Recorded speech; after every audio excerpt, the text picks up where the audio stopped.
Selamat datang kembali para novelers di channel Bacain Novel. Kali ini Mimin akan lanjutin kembali bacain alur cerita novel, Arin Istri yang Disia-sia dan Terbuang, sambungan dari video sebelumnya. Tapi sebelum itu, jangan lupa bagi yang belum subscribe silahkan di-subscribe, agar Mimin makin semangat upload alur cerita novelnya. Dan jangan lupa juga, aktifkan tombol loncengnya agar kalian tidak ketinggalan update terbaru dari channel ini. Selamat menikmati alur ceritanya. Bab 45. Pekerjaan aman. Tanya Kaisar lewat pesan yang dikirim pada Arin. Aman, Tuan Mas Bos, jawab Arin sesingkatnya. Dia sedang sangat sibuk dan tidak sempat membalas pesan dari siapapun. Namun, sekilas melirik ada nama Kaisar yang masuk di layar depan ponselnya dan segera Arin membukanya, siapa tahu itu penting.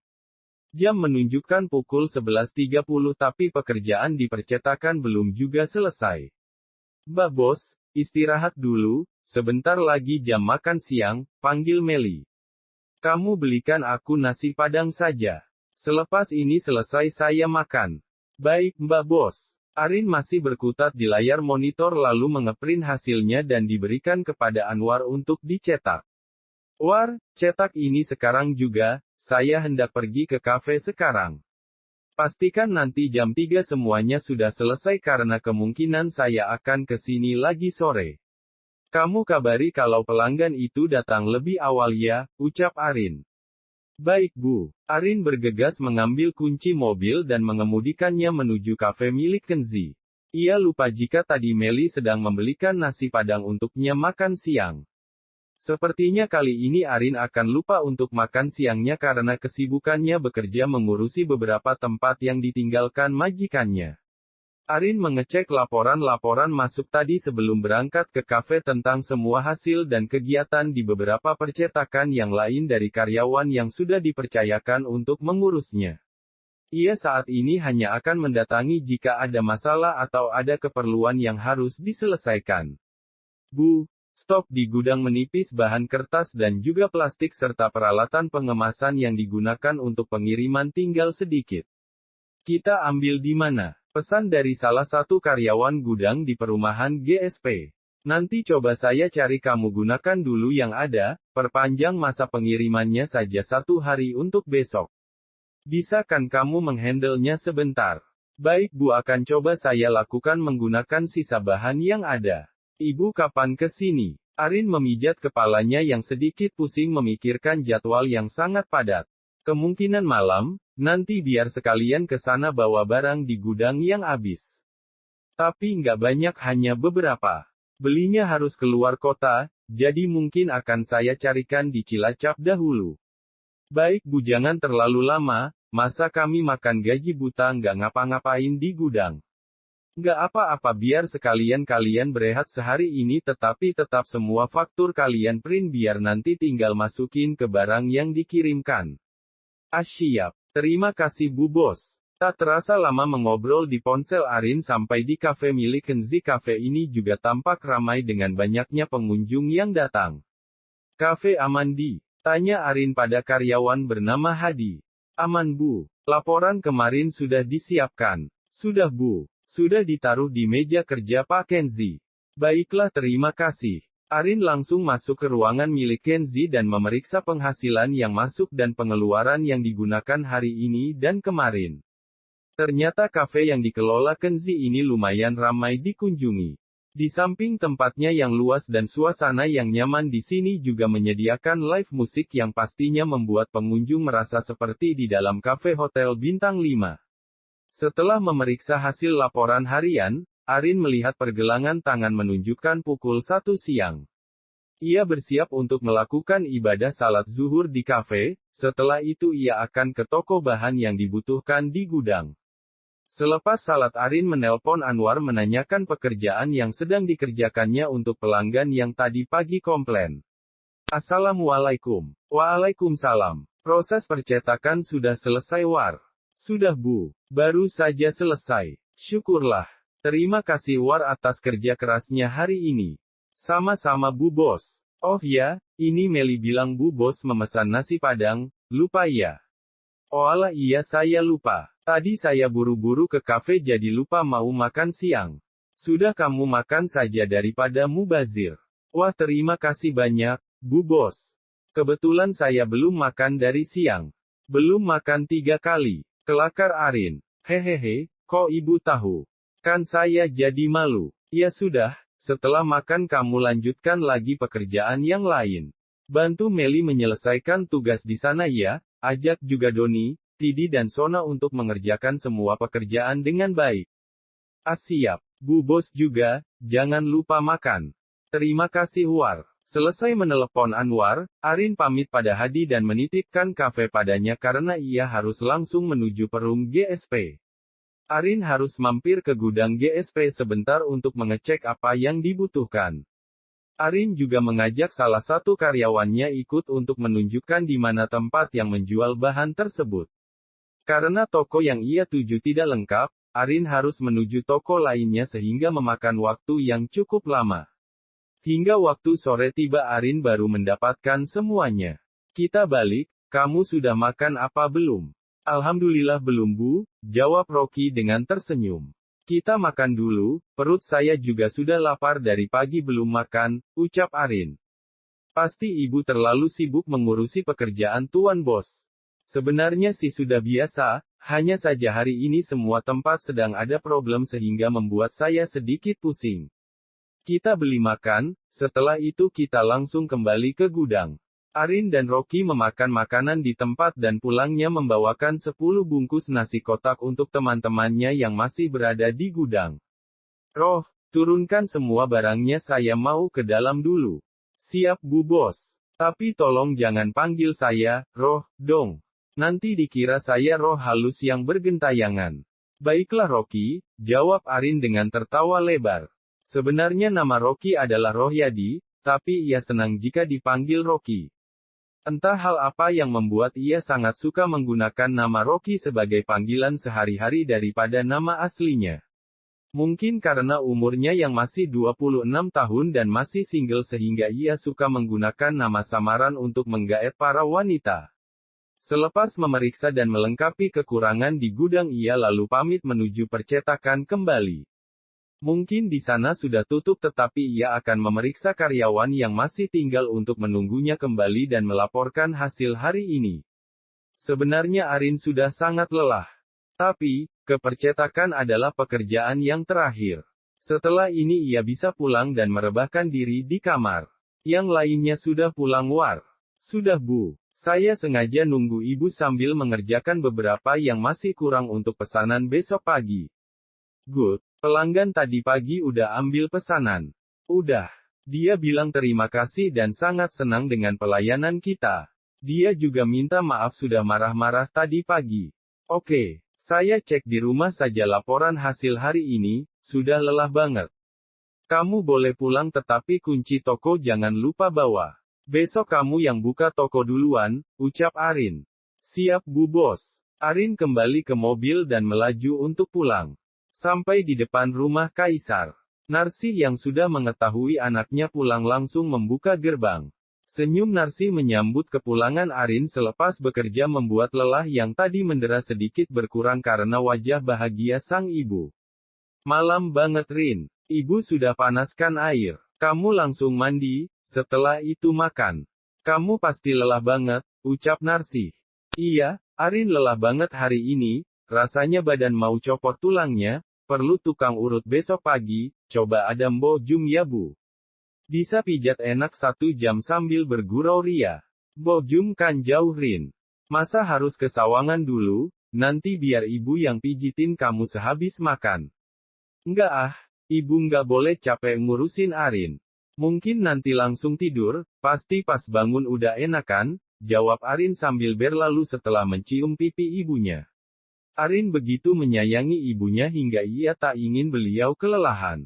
Sesibuk apapun Arin, dia tak akan pernah membiarkan ibunya kepikiran dengan kesibukan Arin yang menyita waktu dan tenaga. Saat sedang mandi telepon Arin bergetar. Setelah mandi selesai, Arin langsung sholat Isya lalu makan dengan ibunya di ruang makan. Sama sekali Arin tak mengecek ponselnya sehingga membuat Kaisar khawatir. Arin menyadari ada 50 panggilan tak terjawab dari Kaisar. Ia memang sengaja memasang mode silent sejak sore. Arin niatnya akan menelpon Kaisar jika semua kegiatannya sudah selesai. Arin memanggil balik Kaisar agar dia tak cemas. Panggilan langsung tersambung dan Kaisar mengubah panggilan telepon menjadi panggilan video. Assalamualaikum Mas. Maaf Arin tidak mendengar ada panggilan Mas masuk soalnya ponsel Arin pakai mode silent sehingga tidak tahu kalau Mas menelpon sebanyak 50 kali. Waalaikumsalam. Kamu bikin Mas khawatir, Mas kira ada apa-apa sampai kamu tidak sempat mengangkat panggilan Mas. Bagaimana pekerjaan di sana? Alhamdulillah, aman. Yakin. Insya Allah yakin. Hanya ada beberapa kendala tadi tetapi sudah Arin selesaikan. Mas tidak perlu khawatir, Arin ini asisten pribadi yang bisa diandalkan, kelakar Arin. Makasih banyak Rin. Lusa Mas sudah bisa pulang, besok Mas harus mengantar Simbo dulu. Simbok sakit. Enggak, cuman katanya mau ngajak cucu-cucunya main. Di sini ramai banget banyak keluarga berkumpul. Coba kalau kamu kemarin ikut, pasti tambah ramai. Kalau Arin ikut, nanti bakalan rame tapi rame sama gosip miring. Kalau miring tinggal dilurusin aja, gampang, kan?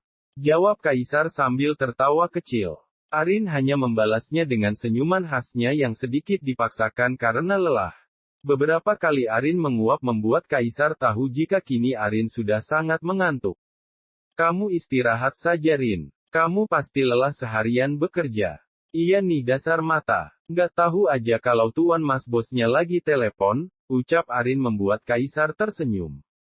Setelah panggilan terputus Arin langsung mematikan daya telepon dan menarik selimutnya untuk tidur.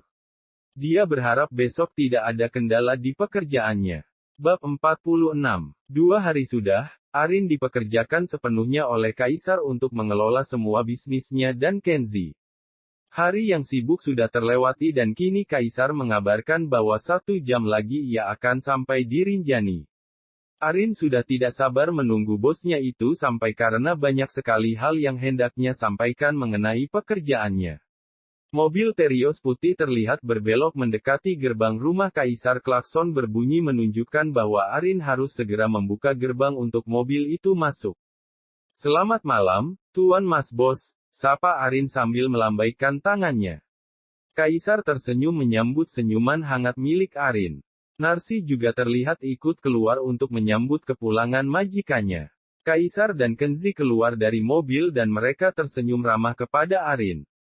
Sehat Rin, Bu? Tanya Kaisar. Alhamdulillah kami sehat, Kanjeng Mami bagaimana kabarnya? Mereka baik, mereka juga menitipkan salam untuk Ibu dan Arin. Emangnya mereka kenal sama Arin dan Ibu? Kamu itu kayak nggak tahu kakakku saja Rin. Kita itu disuruh ke sana 3 hari yang lalu tetapi kakak menunda hingga 2 hari baru berkunjung, akhirnya mereka berpikir jika kita menghabiskan waktu di sini dengan para wanita hingga melupakan mereka yang di sana, ungkap Kenzi. Sudah, nggak usah ngedumel, baik kita masuk karena udara semakin dingin, sedingin hatinya. Hati siapa yang dingin Mas? Tanya Arin. Hati siapa lagi kalau bukan hatimu, Kiki, keke Kenzi membuat Arin membulatkan bibirnya. Kenzi membawakan 1 kardus berisi makanan oleh-oleh khas Purwokerto dan juga titipan baju untuk Arin. Banyak banget Mas, oleh-olehnya. Kamu cerita apa saja sama Kanjeng Mami sampai membawakan kita oleh-oleh begini? Tanya Arin selepas memberikan 2 cangkir kopi untuk Kenzi dan Kaisar. Kenzi yang sengaja rebahan di depan televisi, menyimak apa hal yang akan kakaknya ucapkan. Mas gak ngomong aneh-aneh kok, swear, ucap Kaisar sambil mengacungkan kedua jempol di atas kepalanya menyerupai kepala kelinci yang melambangkan perdamaian. Mas sudah makan? Tanya Arin. Alhamdulillah belum. Ibu sudah memasak makanan kesukaan kamu, Nak Kenzi dan Kaisar kalau mau makan, biar ibu siapkan. Makasih, Bu nanti kalau Kaisar lapar akan langsung ke ruang makan sekarang Kaisar ingin rebahan meluruskan beyekan yang sedikit nyeri dan kebas karena kelelahan memakai mobil, balas Kaisar. Seharian kita itu pergi jalan-jalan memakai mobil dalam jangka waktu yang lama, so. Sekarang kita lelah ngantuk dan juga pengen cepet-cepet tidur tapi kehadiranmu bikin kita nggak jadi ngantuk. Heleh, kalian itu hobi kok, gombalin Arin. Nggak ngaruh blas, ucap Arin. Kenzi dan Kaisar hanya tertawa kemudian keduanya mengacungkan jempol pada Arin. Enggak salah, kalau kakak promosikan, kamu Rin jadi kandidat calon istri, celetuk Kenzi membuat Kaisar melempar sendok kopi ke arah Kenzi. Jangan rese dong, kak, gini-gini gue tim hore kalian. Jika ada seseorang yang mengusik kalian berdua, lapor saja kepada Komandan Kenzi Nandawirateja Widodo. Bukan dan bagus lagi panggilannya? Tanya Arin dengan nada mengejek. Ya enggak dong, panggilan dan bagus itu khusus untuk Kang Masku yang gagah ini, sahut Kenzi. Sembari memakan pisang goreng dan kopi panas, mereka bercanda dan bercerita tentang kegiatan yang mereka habiskan selama 2 hari di Purwokerto. Persidangan akhir kamu kapan ya Rin? Tanya Kenzi. Kata Pak pengacara sih dijadwalkan jadi minggu besok. Kenapa Kak Ken?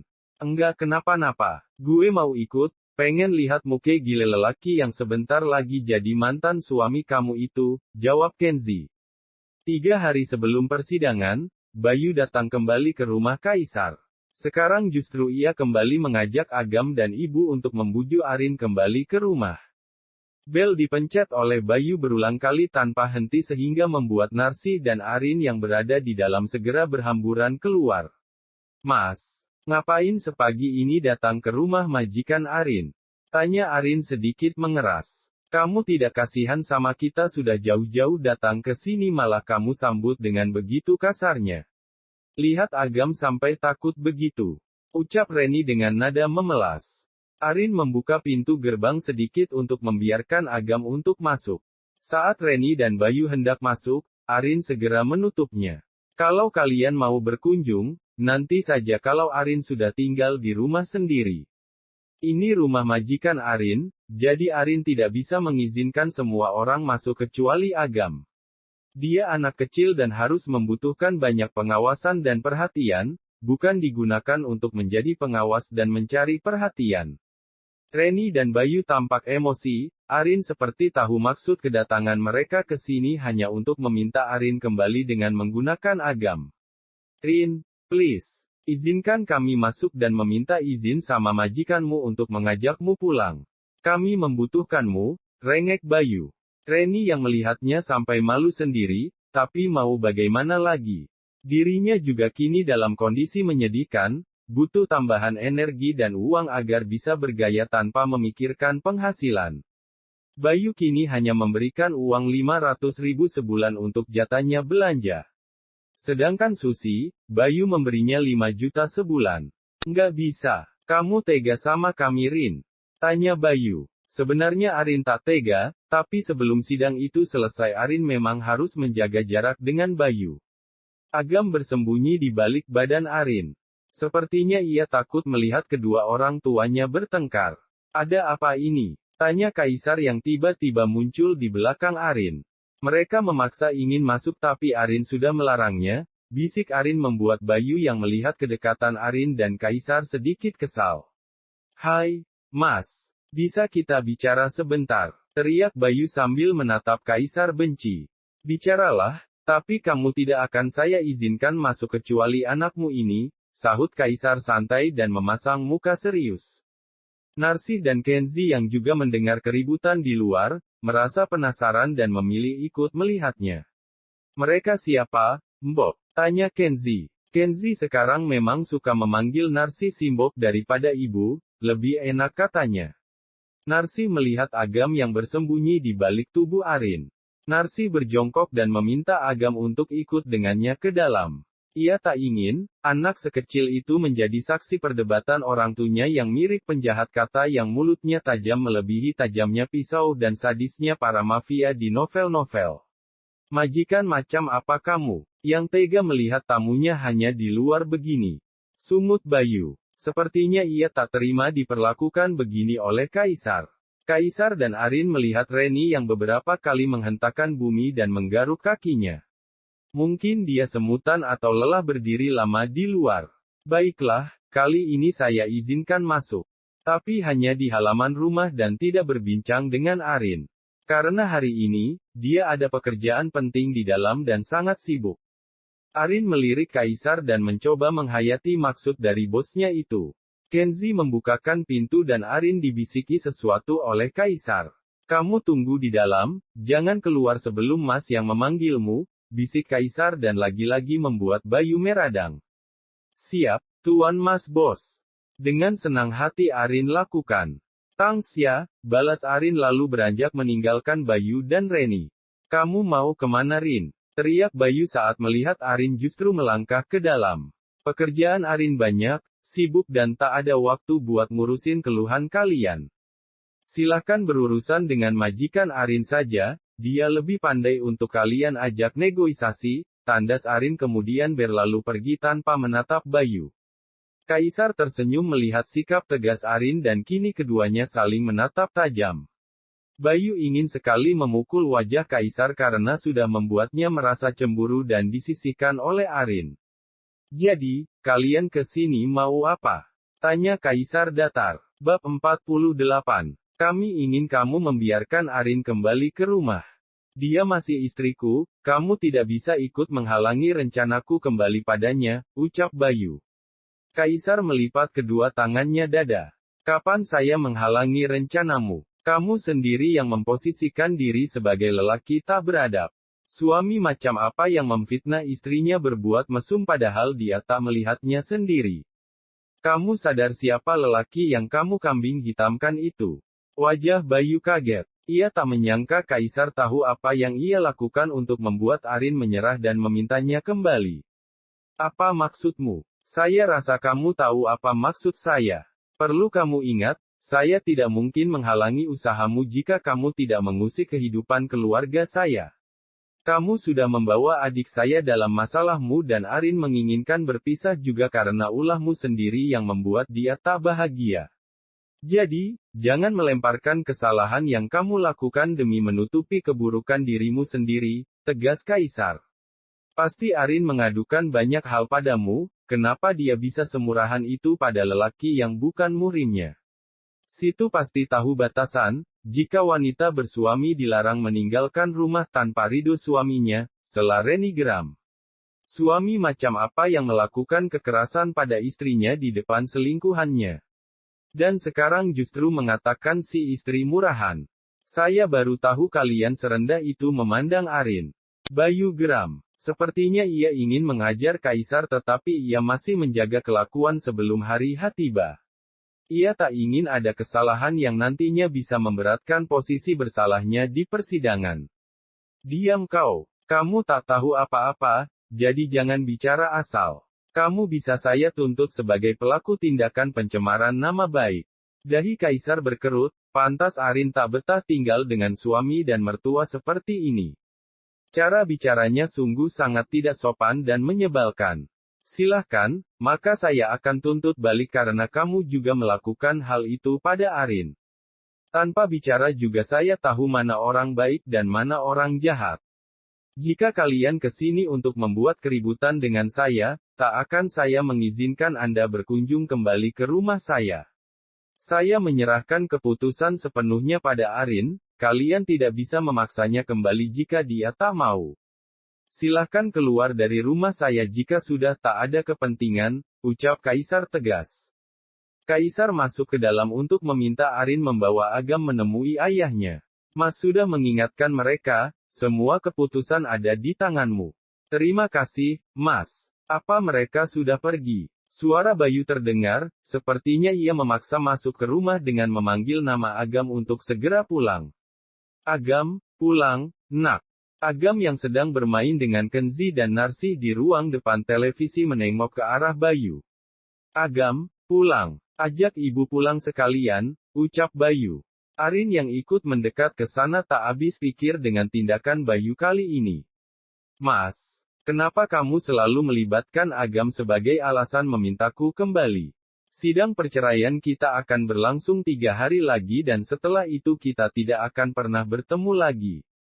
Jadi biarkan Agam sehari ini bersama kami, ucap Arin. Tidak, aku tidak akan menceraikanmu sampai kapanpun. Ayolah kembali. Kita bangun rumah tangga bahagia tanpa adanya rasa saling membenci seperti dulu, ucap Bayu. Justru dahulu Arin sangat mencintai Mas Bayu, tapi karena Mas Bayu sudah menyia-nyiakan cinta yang Arin berikan, kali ini Mas Bayu harus menerima apapun keputusan Arin. Keputusan Arin sudah bulat. Mas Bayu tidak bisa menggugatnya ataupun menggagalkannya, tegas Arin. Baiklah kalau begitu, tapi akan kupastikan setelah bercerai kamu tidak akan bisa menikah dengan siapapun. Karena Mas bersumpah menjadikan kamu hanya milikku dan akan menggagalkan semua rencana bahagiamu dengan lelaki lain, ucap Bayu. Kenzi yang mendengarnya sangat geram dan ingin memukul wajah Bayu tetapi Kaisar mencegahnya agar tidak terjadi keributan di dalam rumah. Sebelum kamu melakukan itu, Arin sendiri yang akan menuntut ke pengadilan karena sudah membuat kejahatan menikahi Susi secara diam-diam, gertak Narsi membuat Reni juga ingin berduel dengan Narsi. Karena merasa kalah, Reni segera mengambil Agam dari pangkuan Kenzi dan segera mengajaknya untuk pergi. Agam sudah tidak lagi menangis meminta tinggal bersama Arin yang sudah tahu sekarang masalah apa yang terjadi di antara keduanya dan ia memilih diam dan menerima perbuatan dari ayahnya sendiri. Tetapi Kenzi dan Arin tahu jika Agam begitu sedih karena sorot matanya terlihat berembun dan dia sangat tidak tega melihatnya. Narsi dan yang lainnya tidak bisa mencegah Reni membawa Agam karena Agam memang bukan anak dari Arin. Hanya mereka menyayangkan sikap pemaksaan yang Reni lakukan pada Agam ketika mengajaknya pulang. Setelah Reni dan Bayu pulang Arin memilih duduk di atas sofa sambil memegang pelipisnya. Ia begitu pusing menangani Bayu dan juga mertuanya yang begitu ambisius memintanya kembali. Sudah, jangan terlalu dipikirkan. Kamu minum dulu, ucap Narsi menyodorkan minum pada Arin. Gila bener tuh. Suami sama mertua kamu, Rin. Bisa-bisanya minta balik dengan cara seperti itu, nggak punya malu atau gimana? Pakai acara sumpahin kamu lagi, grundel Kenzi. Arin tak menjawab ia masih memijat kepalanya karena pusing memikirkan masalah tadi. Tenang saja Arin, kamu bakalan dapat kebahagiaan sesuai dengan apa yang kamu lakukan. Tetap jadi orang baik dan berpeganglah pada prinsip awal kesuksesanmu, ucap Kaisar.